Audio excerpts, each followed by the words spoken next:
All right, well, good morning to y'all. Y'all go ahead and be seated. I just want to say, what an honor it is to be here this morning. And thank Bishop Thomas, First Lady Thomas, for having me here and trusting me to speak into your lives. Some of what I'm going to teach you today, you will have already heard before. But that doesn't mean you don't need to hear it again. All right. But it's not going to be maybe your typical preaching. It's going to be a little more teaching. You got pencil and paper, there will be something worth writing down. Or your smartphone, tablet, whatever, however you roll these days. But hopefully y'all can learn about some things, some financial principles, some business principles, some success principles to build some wealth and to eliminate some debt. And those are important things. And I'm not going to teach you so much because of how smart I am, but because of all the things I've been through. People will say the best way to learn is from your mistakes. That's not true. The best way to learn is from somebody else's mistakes. Okay? That's right. So I've been there, done that, and made some mistakes. I've got a lot of gray hair up here, and I've earned it. So I've got a few things I can share. Let's go to the Word in prayer. Lord, we just thank you, Father. Thank you for your Spirit here this morning. I thank you for some awesome praise and worship. Thank you for your people, and the Spirit just resides in this place. I feel at home. I feel at ease. And I feel like you've got a word for these people this morning and a word for me, that as I teach, I will learn more than anybody else here. And as we walk out of here, we'll know what it looks like on Monday morning, Lord.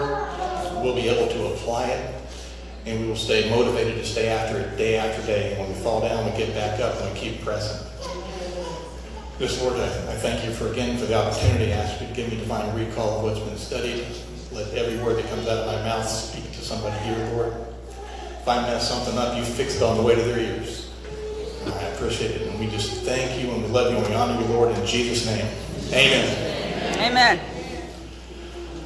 All right, so there I was, 1978, 6th grade, the terrifying years of middle school.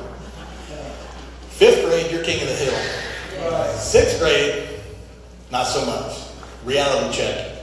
Okay, so we're getting ready to do a school play.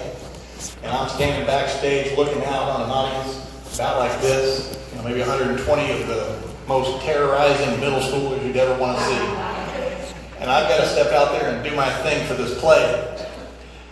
So I step out. I'm like, hello everybody. Eli Whitney was born in 1771 and he invented the cotton gin in 1765, and then he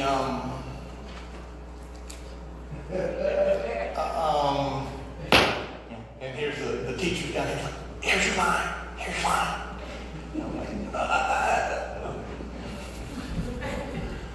And off stage I went. And you never know just how much something that happens to you in the 6th grade can affect you for the rest of your life. It's ridiculous. I get it. But nevertheless, it's true. So for the first 40 years of my life, I believed that speaking in public was terrorizing. It would end in tragedy. Because I thought that was the end of the world. I walked out the back of the stage, and everybody's patting me on the back. Oh, that's a great job, trying to make me feel special.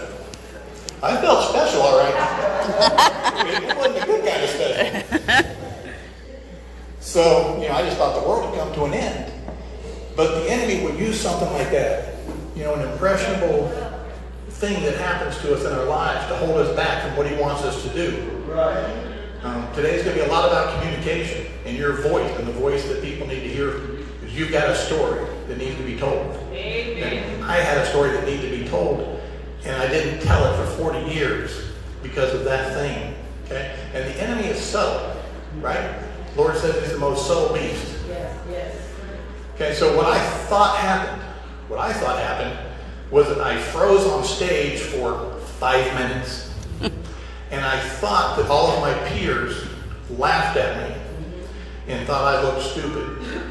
And I took off backstage. Okay. But that's not really what happened.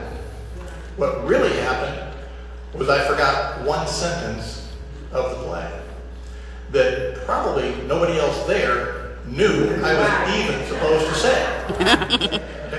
They didn't think anything of what I had done. In fact, they probably weren't paying any attention. They're probably thumping each other on the head, shooting spitballs at each other.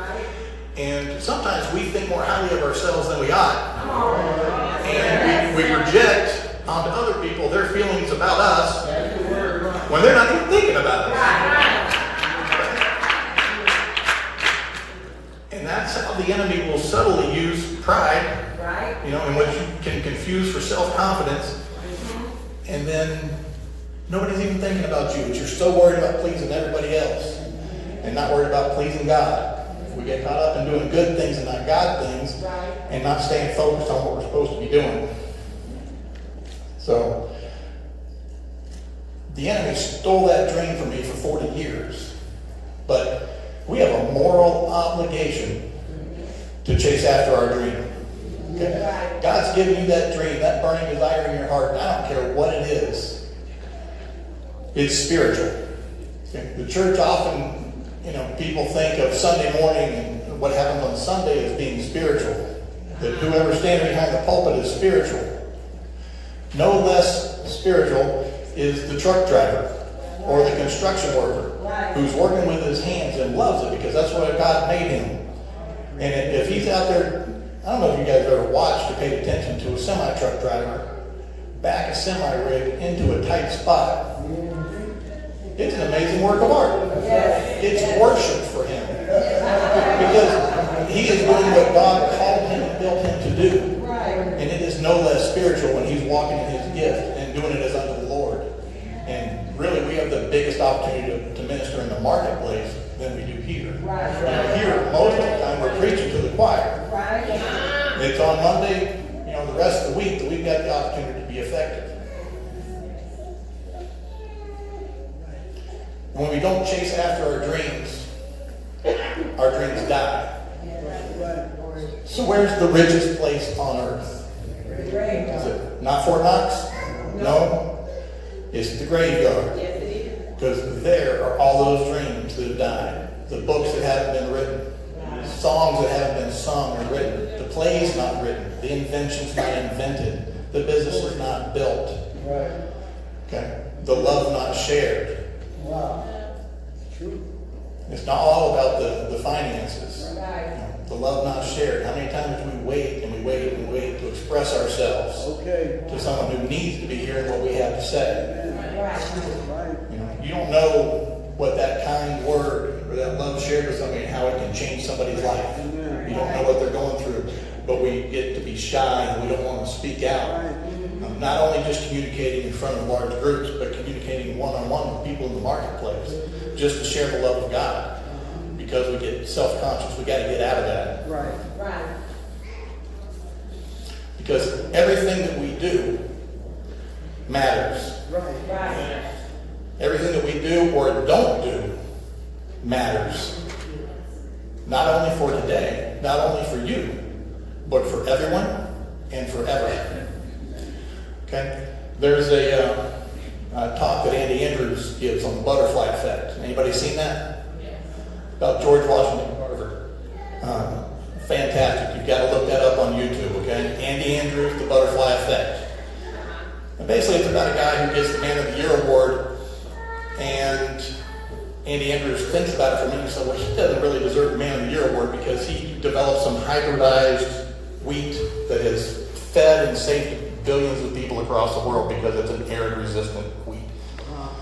But really, it was the guy that was in place at the government level that put this guy in place to develop this. It was really him that should have got the reward because he put this guy in place. Then he goes back to say that this guy learned his love of agriculture from George Washington Carver. So without George Washington Carver, this guy doesn't have a love for agriculture. He's not the head over the agriculture department, doesn't put this guy in place. This guy doesn't save billions of people. Right. So really it's George Washington Carver. Right. But maybe it wasn't George Washington Carver, because George Washington Carver, when he was just a baby, was about to get taken away during the days of slavery. And another family adopted him and saved him and raised him as their own. So maybe it's that family that deserves the Person of the Year award. So it just goes back and back and back and back. So you don't know what you're doing today and how it can affect someone around the world. It's called the butterfly effect because the guy back in the 60s came up with it. Kind of said, if a butterfly flaps his wings, over here, it can actually cause a tornado on the other side of the world because of just little things. And people kind of, scoffed at him and laughed about it, but it kind of became a pop culture thing. And today it's actually got a real law. It's called the law of sensitive dependence on initial conditions. That every little thing matters. I'm telling you, go watch that YouTube video. It'll make you realize that everything you do matters.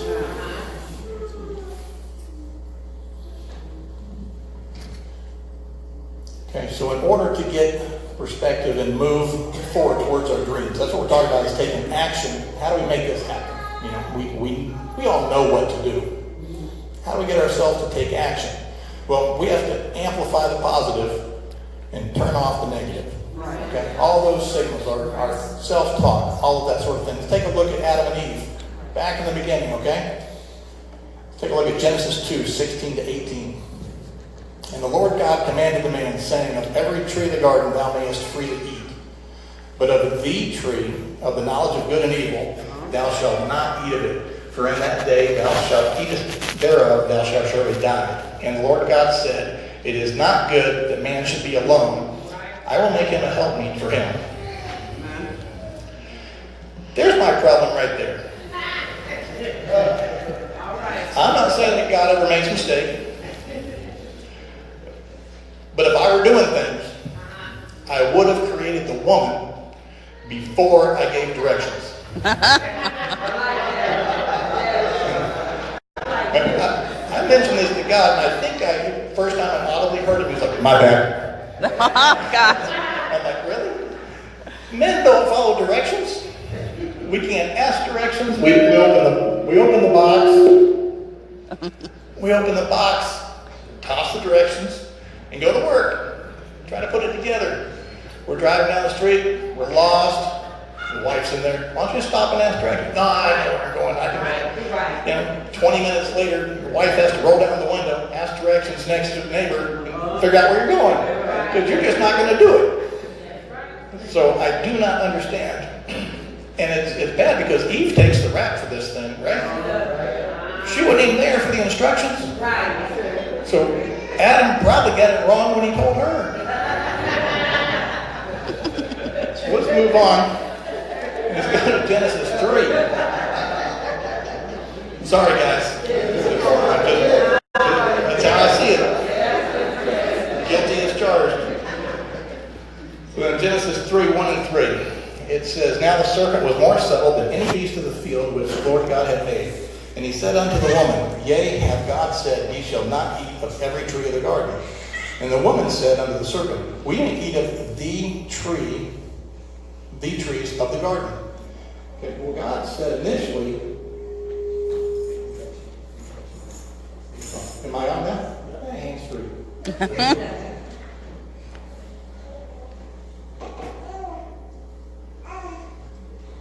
Okay, so Eve said, give you a chance to work it out. I'll just keep talking. Nothing works as a sound guy. You have a sound problem, and then the people talking, stop talking. You can't fix anything like that. All right? You'll get it under control here in just a second. If not, I'll go back to the hand mic. That moves.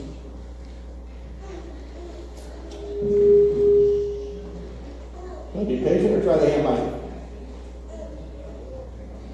It says give up. Go to the hand mic.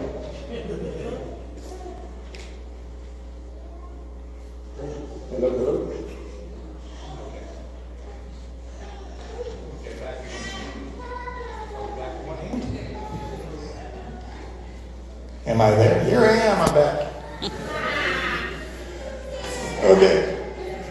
So the woman said unto the serpent, we may eat of the fruit of the trees. Okay? And what God had originally said is, thou mayest freely eat. Okay? She's already limited the language to the tree. When he said, you mayest freely eat of all the trees in the garden, except for one. But now her focus is on the one that she can't eat. Okay? And the first thing that really, my first thought of this is, okay, she focused on her lack. So the very first sin we have, okay, and we know with the law of first mention, anytime something's first, ears up, pay attention, something good. You know, the original intent of things, a serious point. So this is the first sin that we see, and it happens because they have their focus on the lack, what they can't have. Okay, I know when I go on a diet and I start thinking, okay, my diet consists of, I'm not going to drink Coke, so I'm not going to eat sugar. That's all I think about is drinking Coke and eating sugar. As opposed to thinking on the positive, there's this plethora of things that I can be eating and setting a plan for my menu and saying, okay, this morning I'm going to wake up and I'm going to eat eggs and bacon. That's okay.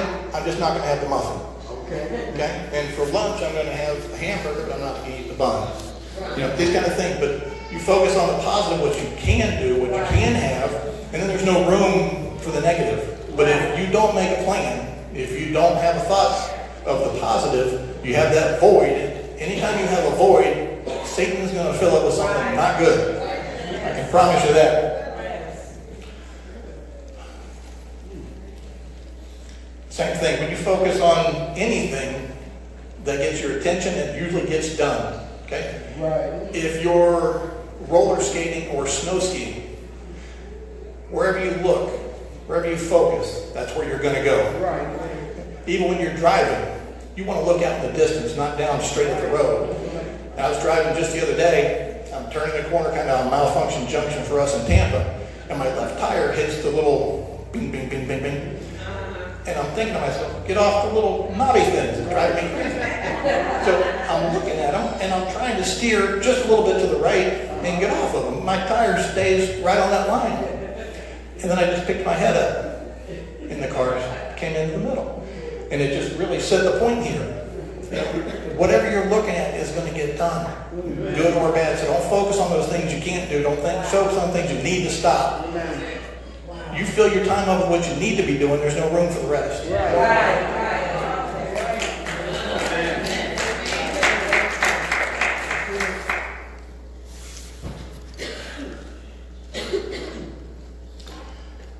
And another thing, Adam and Eve were comfortable, right? Yes.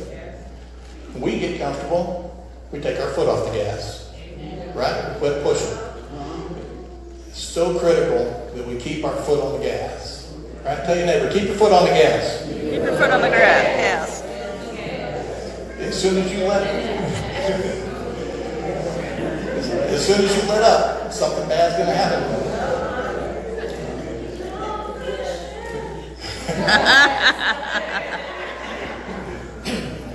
You don't have to have it floored all the time, but you got to keep your foot on the gas. We go through seasons. We go through times of rest and times of focus.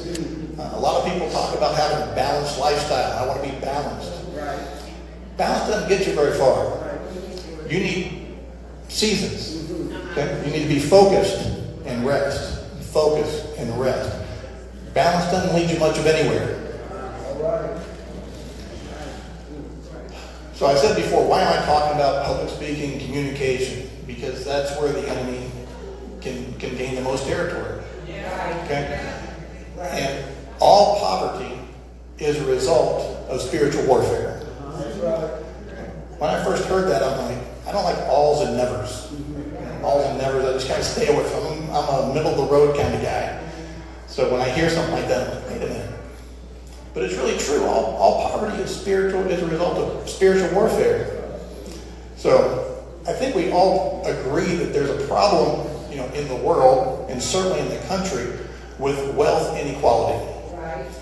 Okay, but why is that? Okay? Are things just so unfair, or is there a similar disparity between value creation inequality? I think it's the value creation inequality. And it's because we don't understand the levels of value creation. We understand quantity of value creation, but we don't understand the levels of value creation. Okay? And I say that, all poverty is a result of spiritual warfare because we're talking about money. Right. And a lot of people, they get thinking about money and they'll say, oh, I'm not worried about money, I'm not into those material things. Well, that's okay because money is not material. Right. Okay? Money is spiritual. Money is spiritual in its essence. Okay? If I were to have a penny and a dollar for you, and say which one is more valuable? How many say the penny is more valuable? It's made out of copper. Dollar's just a piece of paper. Okay? The dollar is more valuable. I will trade you dollars for pennies all day long. Not a problem. Get with me after service, we'll trade out. You can have all my copper. Part of the reason that is because money is spiritual. It's not physical. It's not material. If it were, the penny would be more valuable. Okay? But we have faith in the dollar. That it is what it says it is. It has a language. It communicates. It says $1. Okay? So it's based on the word that has on it. Okay? What's the only way to legitimately get money? To serve somebody else. The only way to legitimately get money is to serve somebody else. That dollar bill is just a coupon representing a store of value. Okay? So that's why I say that money is spiritual in its essence. The only way to get it is to serve somebody else. So how do we create more of this spiritual money? Okay? That's the question. We have to create more value. That's just the way it is. If I gave you $1, it would be because you gave me $1 worth of value. If you mow my yard, I'll give you $10 or $20 because that's the value. Okay? And you can mow my yard every day, and you're still only going to get $10 for mowing my yard. Okay? That's a lot of work. It's a lot of value, but it's not the right level of value. Okay? So what's the first level of value? There's only 4 ways really to create money.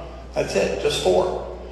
Okay, so the first way that we create money or create value, in which people will give us money for it, is implementation. Okay, we can implement things. We're the doers. Okay, we mow the yards, we cut the hair, we fix the cars, we implement systems. Okay, at this level, you can expect to maybe work your way up to about $80,000 a year. Mercedes mechanic maybe. The only really exception to this might be a brain surgeon. Okay, they get a little higher. But for the most part, the implementers are going to cap out around $80,000 a year. So if you want your income to be higher than $80,000 a year, you're going to have to learn one of the other 3 levels of value creation. Very good. Very good. Okay. Number 2 on the list is unification. The unifiers or the managers. Okay. You can be a manager for a Fortune 500 company, and maybe you make $250,000 a year. Okay. Are you working harder, or are you working less than the implementer? You're working less. You're not sweating. Okay. But you've created a different level of value in the marketplace. Okay. So once we have a language and an understanding of this, you have an aha moment. I got it. I got to move into one of these other levels, one way or another. Okay.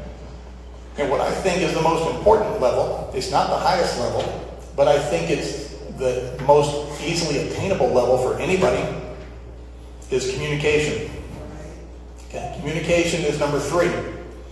Because with communication are your sales jobs.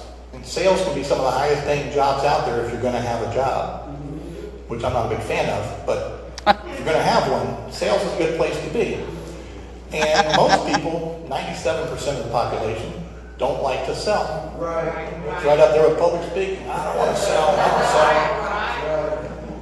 Well, that leaves 3% of the population to sell to 97% of the population that all they do is buy. They just buy. You've got to learn to sell. It's required. You have to learn to sell. It doesn't mean you have a sales job, but you've got to sell people when you're witnessing, right? You've got to sell your kids on why they should mow the yard without getting beat. You've got to sell your wife on why she doesn't want to buy the dress. What? I'm laughing, man. I get to practice. You guys know what the Wish app is? Delete that from your phone. Don't go there. Good Lord, I look like a UPS store. Every time I walk out the front door, I trip over something. What is this? She's like, it was free and only $4 shipping. I'm like, yeah, what are you going to do with it? I don't know, it was free. Goodness. Yeah, delete that app. That thing is dangerous. $4 a day can add up. And your countertops will fill up with stuff you don't need. We go to church and she's like, you want this? You want this? And everybody at church loves it. Because she's always got something for them. They don't know it was free for $4 shipping. But anyways. So we got communication, which brings us to sales. But not only that, who communicates? Your artists, your entertainers, your singers. Those guys are making millions and millions a year, right?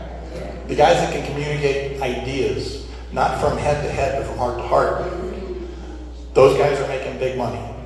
Okay? Communication is the third level that is easily attainable for everybody. You just have to focus and recognize it.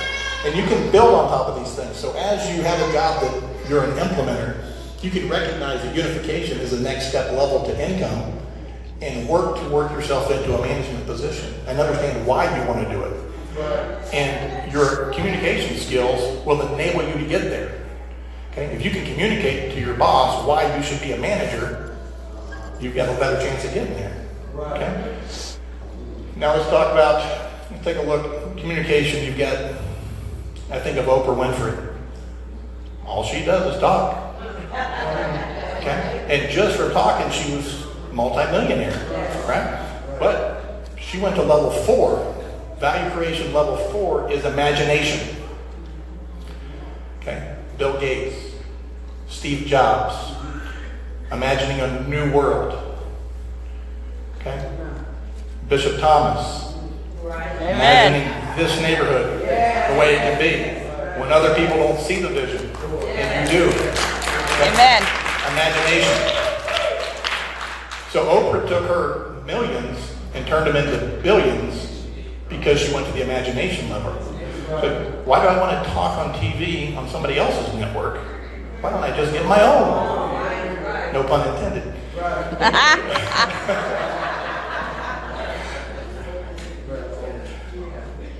So when you understand that there are these 4 levels of value creation, you can implement them all the way through.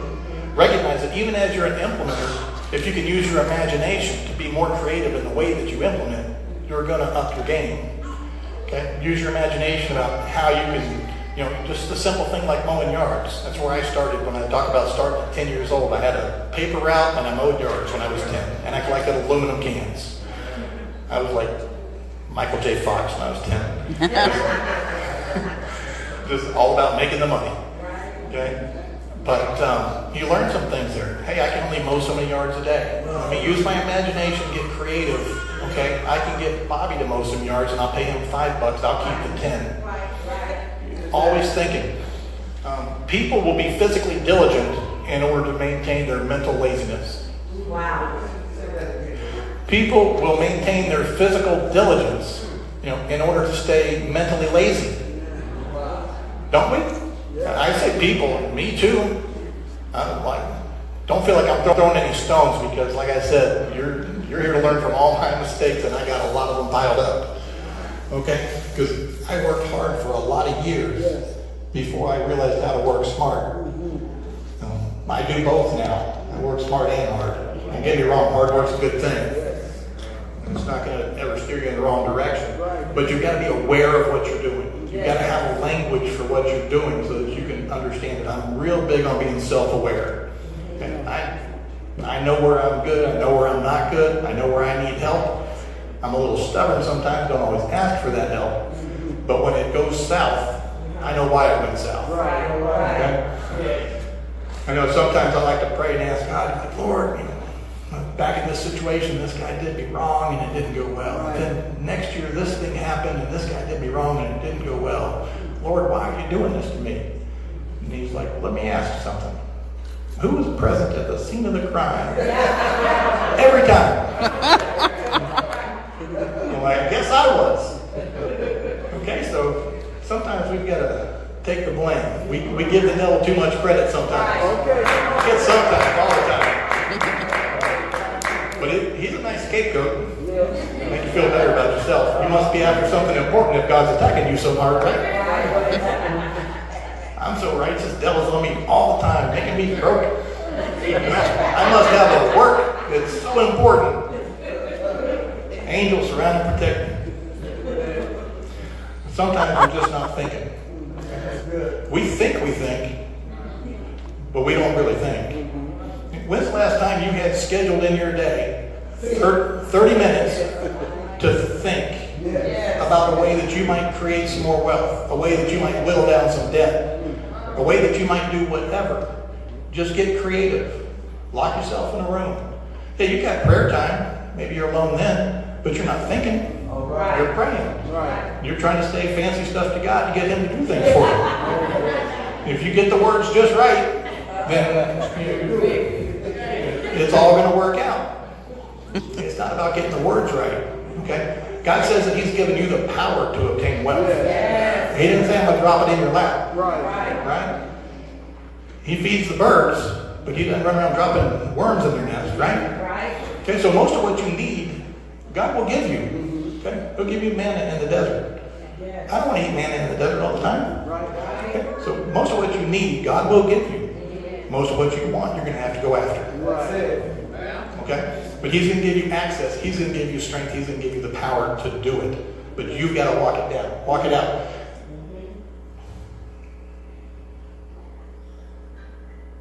Okay, so we all have supernatural gifts and powers. Okay? But most of us use those supernatural powers against ourselves. Right? The power of death and life is in the tongue. And we're constantly putting ourselves down. And if it's not verbal, it's mental. We're thinking these things. And then we're fighting against society as a whole.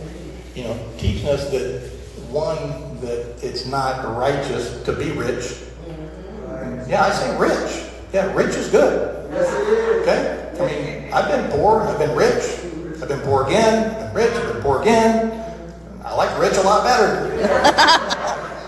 It's better. Okay? But we run up against society, and we've got everything from your superheroes. Right? Look at your superheroes. You've got Spider-Man, poor kid, superhero. Green Goblin, rich guy, villain. Superman, poor guy, superhero. Lex Luthor, rich guy, villain.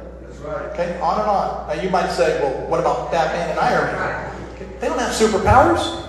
They have a suit. They don't have any superpowers. And Iron Man's an egotistical maniac. Who wants to be Iron Man? Nobody wants to be Iron Man. He's got some cool stuff, but he's not a cool guy. So they work that out. They say that if you watch TV till the age of 19, that you'll see 10,000 people killed by rich, greedy people on TV. Okay?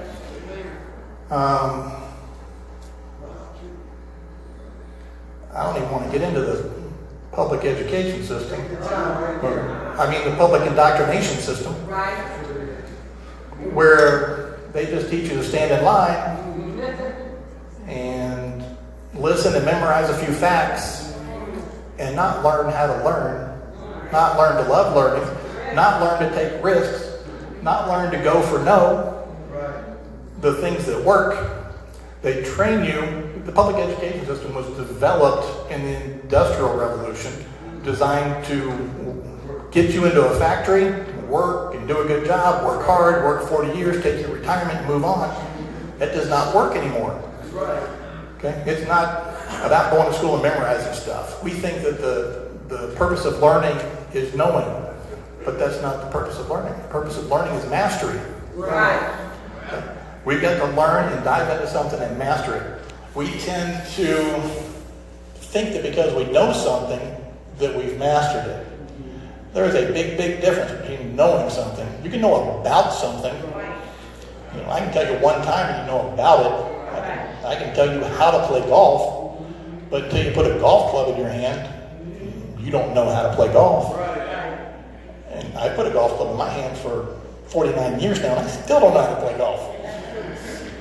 But it's about mastery. And with our society and our fast food environment, we want the instant on everything, we don't take the time to dig deep and master a skill. Okay? If we can master the skills, take our time and learn it's not a speed race, it's the tortoise and the hare. Dig in deep and master one thing. We get sidetracked so fast. We think we heard what God told us to do, right? And we're going down there and something just knocks us a little bit. And whoops, I don't think maybe I misheard. I missed God. Let me go over here. This looks easier. Okay? So we've got to stay focused. Integrity is being able to say no to the things that don't line up with your vision. Okay? That's worth writing down. That's a unique definition of integrity. Integrity is the ability to say no to what doesn't line up with your vision. Okay? Because we get distracted by so many, I'll say good things, but they're not good God things, and they're not the things for you in that season. Okay? So it's hard when your friends are calling on you and they become used to it.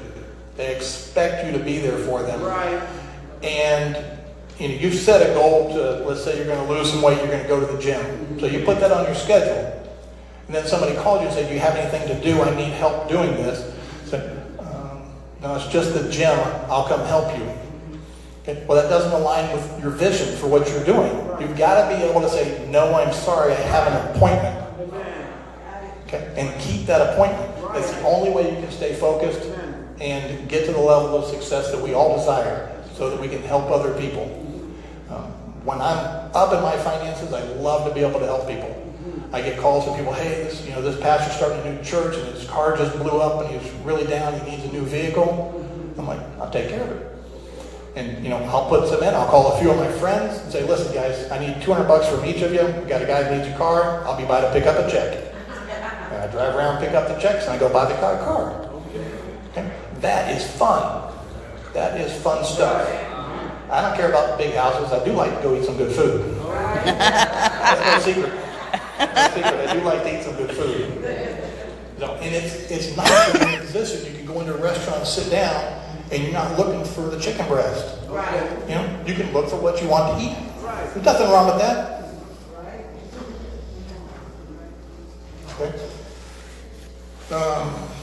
It's important to feed your mind. Okay. Feed your faith. Starve your doubts. Use Drive Time University. I don't know if you guys do anything with audio tapes, or tapes are old, I guess. Downloadable MP3 audio books. I've got an Audible library like this, and I am rarely anywhere that I'm not listening to a book. I'm in my car, I'm driving, I'm listening to a book or a seminar series or something. I'm in the grocery shop, and I've got an earpiece in, and I'm listening to a book all the time.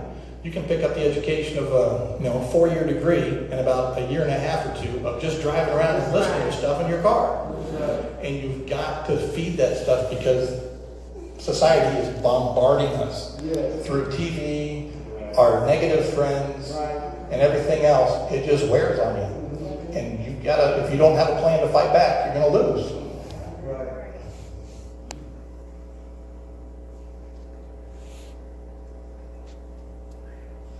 Now, I'll tell you where you lose, why you lose. It's in the mind, right? The spiritual battle takes place in the mind. Okay? And in the heavenlies between angels and demons, but in your physical body, it takes place in your mind. That's where the enemy attacks. Okay? And the way to fight that off, for me, my defense is my tithing.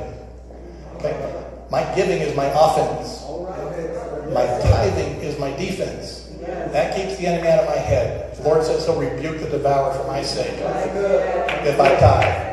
Okay? I'm not going to be able to fight that battle on my own. Okay? So it's important. So you can do the right thing with 90% of your money. But if you're not tithing, you're going to be a broke non-tither. And just the opposite of that. You can tithe and wonder where your blessing is, but if you're tithing and you're doing the wrong thing with 90% of your money, you're going to be a broke tither. Okay? Don't blame God. He's giving you the power to create wealth.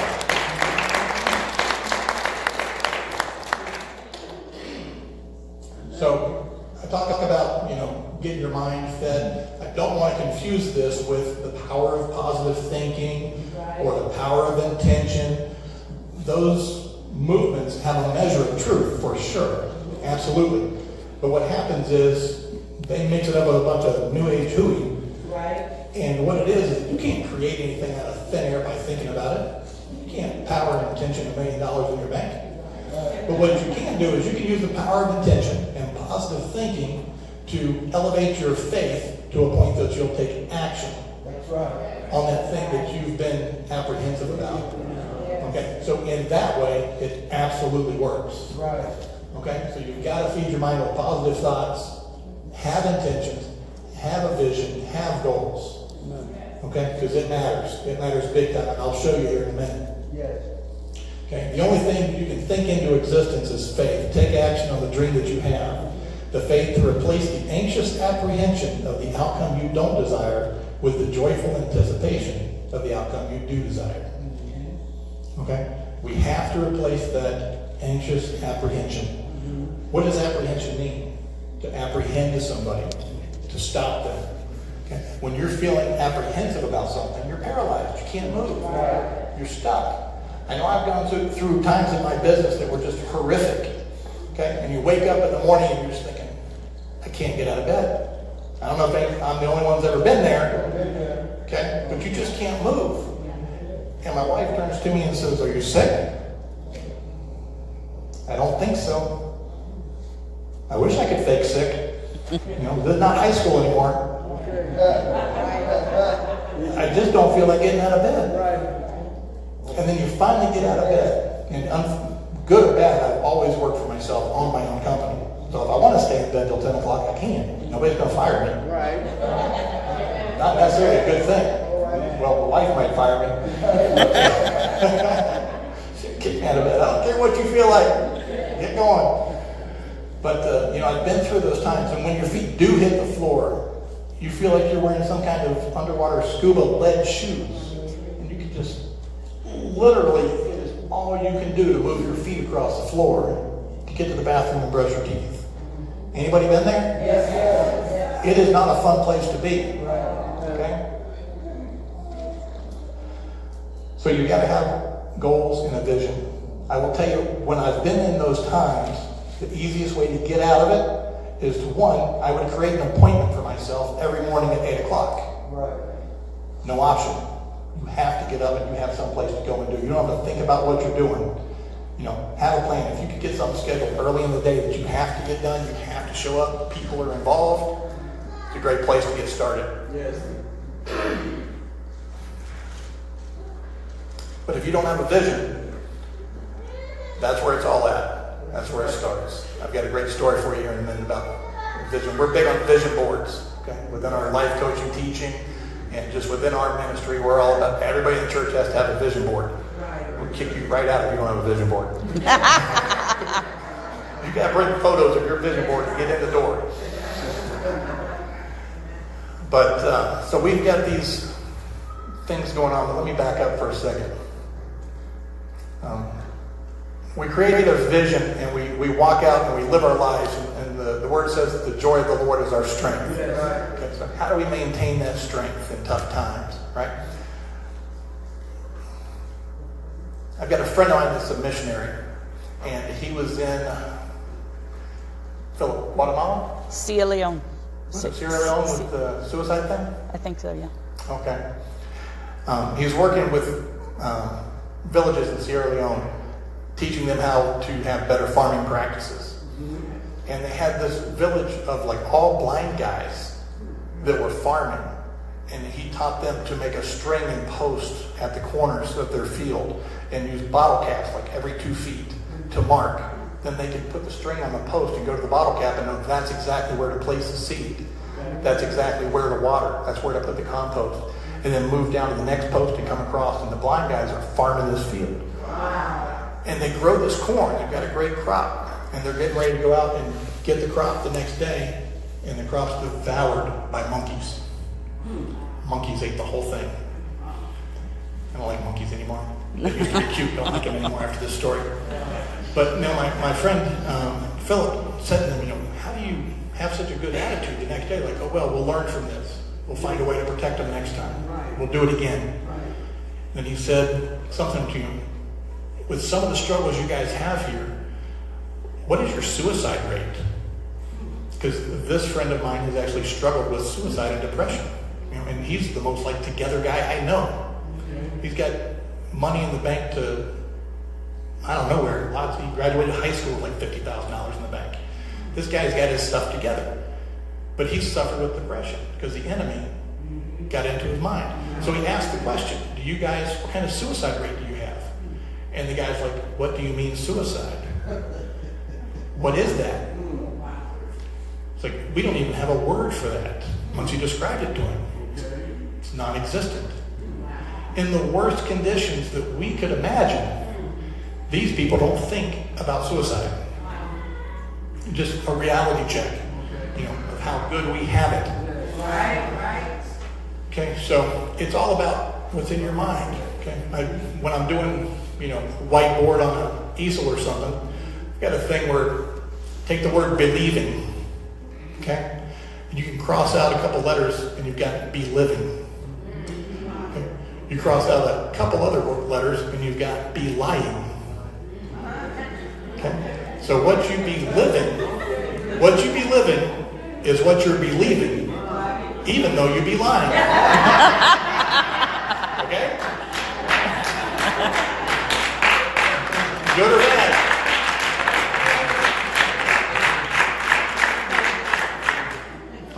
This is true. I'm telling the story from middle school, and we go back to high school. You walk down the hall in high school, and you see this guy who's just really ugly.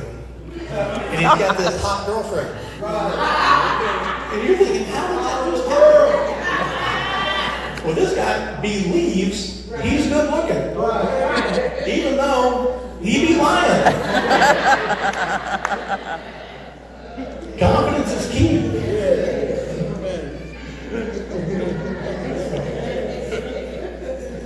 If you think you're happy, who's to tell you any otherwise? Right?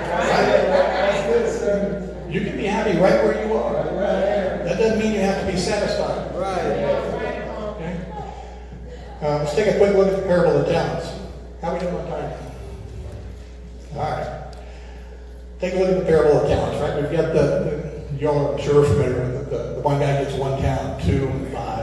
Master comes back, the guys turn 5 into 10, 2 into 4. And the one who only had 1 hid it and buried it, only had the 1. And the master comes back and calls him wicked and slothful. Okay. What's that?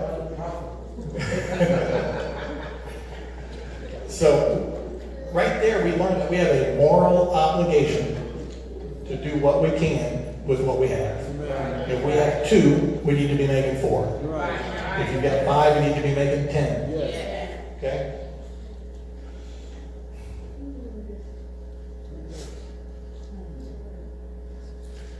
And the biggest talent that all of us in this room have is that we were born into the United States of America in the 21st century, the easiest time in history to create wealth. Regardless of how much you may be struggling right now, it has never been easier than today to make money. You've got the internet, all these things, I believe it's something like 1,050 millionaires are created a day in the United States. Okay? There are all kinds of things and ways out there. You've got to study, get involved, you've got your job, get your side hustle going too. Okay? Get a little business going on the side, because I believe God wants you to be a business owner, not an employee.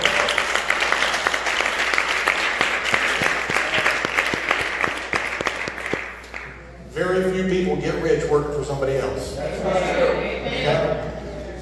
And so don't waste your talents and abilities on somebody else's company. Stop and think. How can I apply these? And, good thing for me, right now I'm walking into my convergence zone where God's prepared me through the struggles, the businesses, the ups, the downs, for such a time as this, to have a voice, to speak, to encourage you guys. Okay? And that's what God's called me to do, and what the enemy tried to silence for years.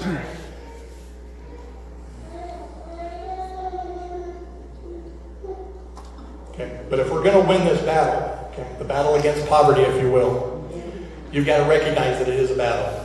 It can't be a game. Okay? It's not Monopoly. It's war. Okay? I like that song, This Means War. But sometimes we have a problem with that terminology. War, battle, the word dominate. Our pastor's been teaching the last couple of weeks on dominating your circumstances. And I've got to tell you, I felt a little uncomfortable with it. I don't know if anybody else feels a little bit uncomfortable with the term dominate. Like, we're supposed to be meek, this kind of thing. The word dominate, but it's what the word says. It says, be fruitful, multiply, subdue the earth, and have dominion. Have dominion is to dominate. Okay? So we've got to be very clear with our language and our thoughts and understand that we're in a battle. Okay? Money is important as we move into the end times. A lot of people need a lot of help around the world. And your ability to help somebody else is limited to your proximity unless you have money. And all you can do if you don't have money is go feed the homeless in your city. And I'm not saying that's all you can do. Somebody's got to do that for sure. But somebody has to finance that operation as well. So I don't like the idea that Bill Gates is feeding a bunch of people in Africa and I'm not. That should be me. Okay? It shouldn't be Bill Gates. It should be the church. Okay? But without the money, we're limited by proximity. All we can do is help our neighbors out. We can't send some money to go help other people further away and do bigger things.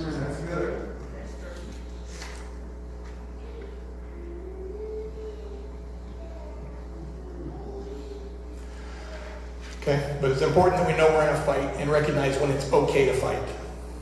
Okay? When's it okay to fight? When somebody is attacking you, self-defense. Is the enemy attacking you in your finances? Okay, it's okay to fight. Okay? If God has commanded you to take territory for the kingdom, is it okay to fight? It's okay to fight. Okay, so I was in junior high, and I was at this cheerleading conference. I wasn't a cheerleader. I was a cheerleader. And I had this bully come up to me that I knew from school, and he started picking on me, trying to pick a fight with me. And I didn't even know why. I hadn't done anything to this guy. And so he's messing with me, come on, let's fight, you big sissy, boom, boom, boom, all this kind of stuff. So I kind of danced around the circle with him for a few minutes. I kind of want to fight you. I'm not even mad at you. I don't know what we're fighting about. I don't have a reason to fight you. I can't elevate my passion and energy to fight you. I don't have a reason. Okay? But then he pushed me in the chest. You got a reason. So I popped him right in the nose. And he fell down crying.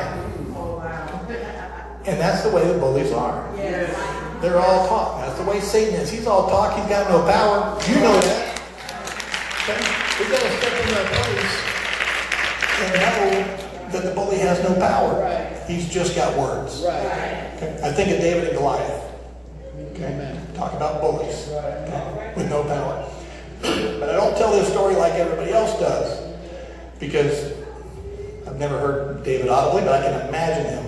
I'm telling this story of what really happened, I believe, this is Erik chapter 1, that Goliath was over there, and they're all looking at Goliath saying, you're the big guy, you take him on, you can get him. And he's really thinking, I don't really want to get him. He's a little wiry guy. Those guys are fast, Big guys sometimes don't like fighting the little guys. Especially if the big guy has an inkling that the little guy's got God on his side and he's been out in the wilderness fighting bears.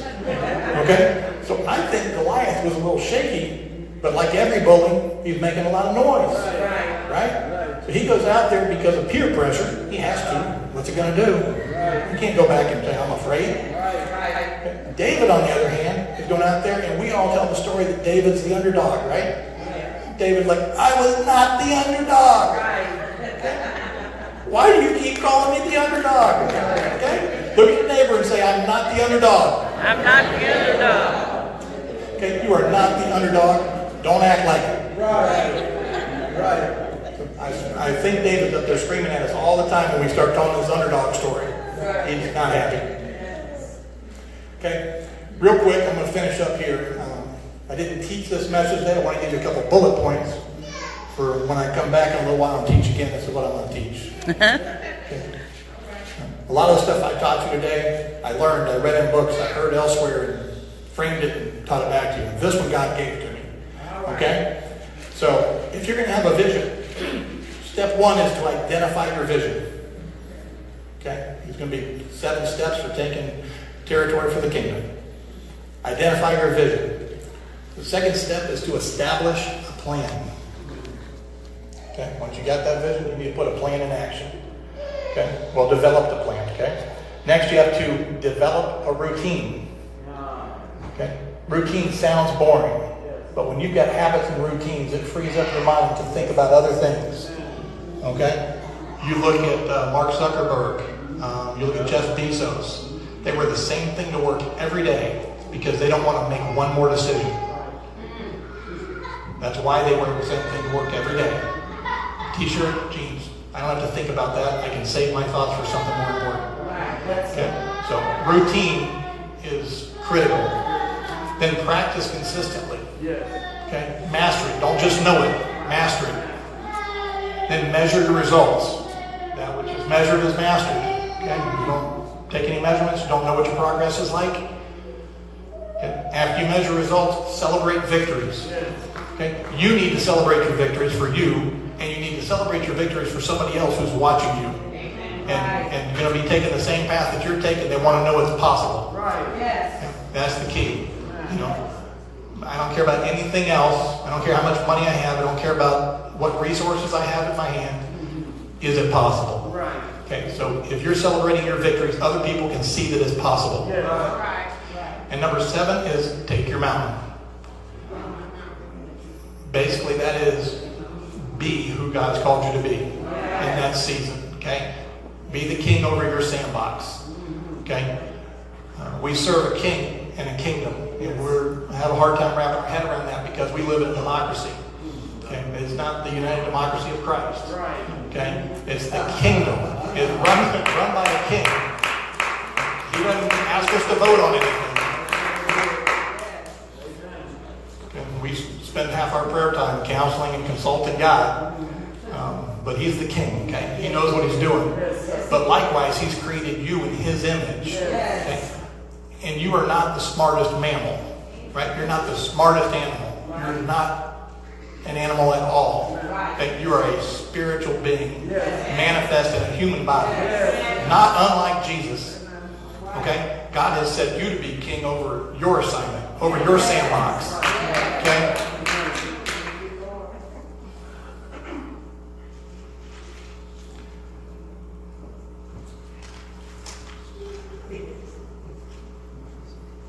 All right, so real quick.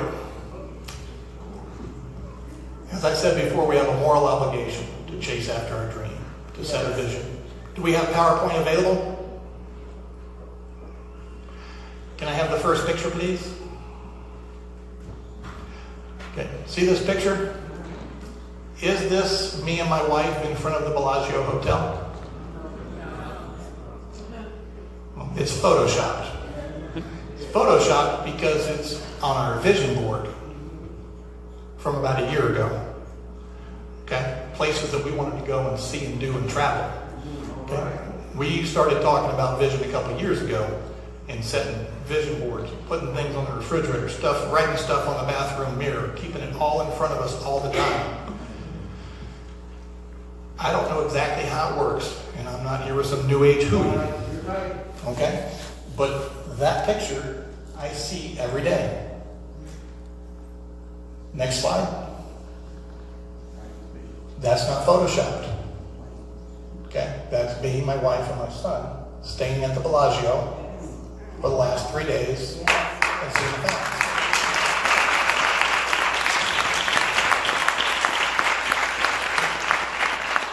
When you keep those things in front of you, your mind just starts to spin.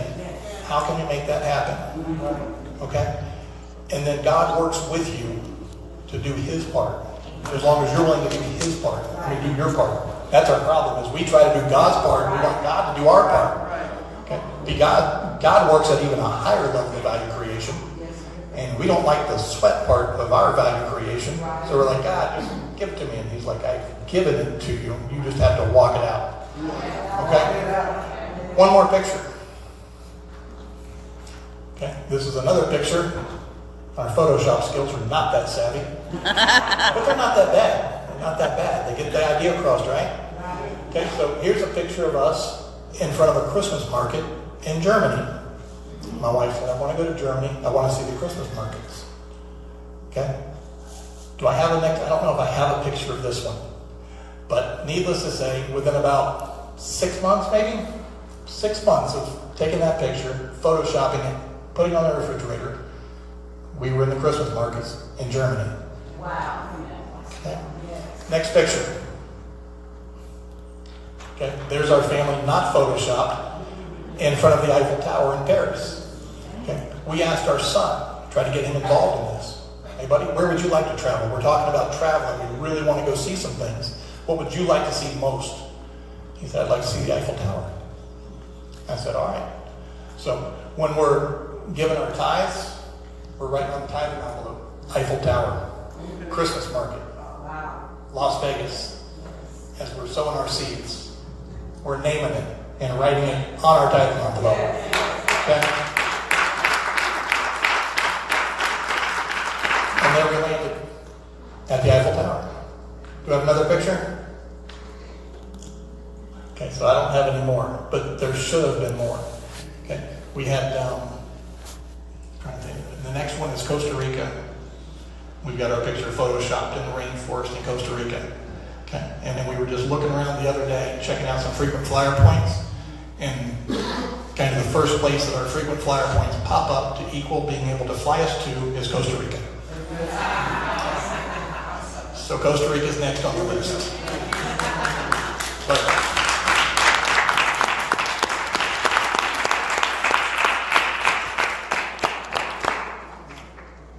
I'm not here to tell you exactly how it all works, but I'm telling you, get this stuff in front of you. Make a vision board. Okay? Put these things that you want on paper with your goals. Look at them every day. It makes a difference. I don't know if I would have, I've been teaching this stuff for probably 4 years. I've been really buying into it for 2 years. Okay? I knew about it. I knew of it. And now I know it. Because I've lived it. Okay? So, hear me now, believe me later. This stuff works. Okay?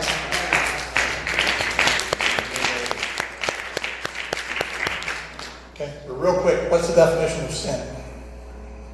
Falling short of the mark. Falling short of the mark. Regardless of where you are you falling short? Are you falling short of the mark? I am. I am.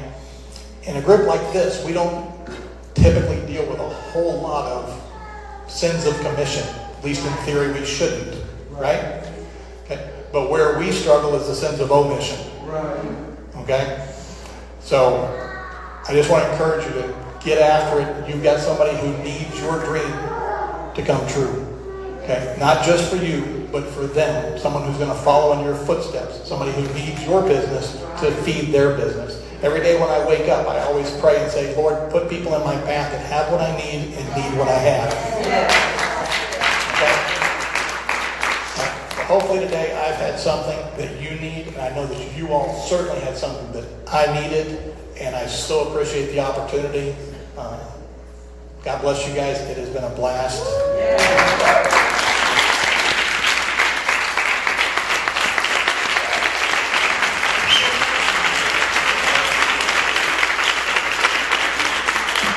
Come on, let's give them a hand. Come on, don't pity clap.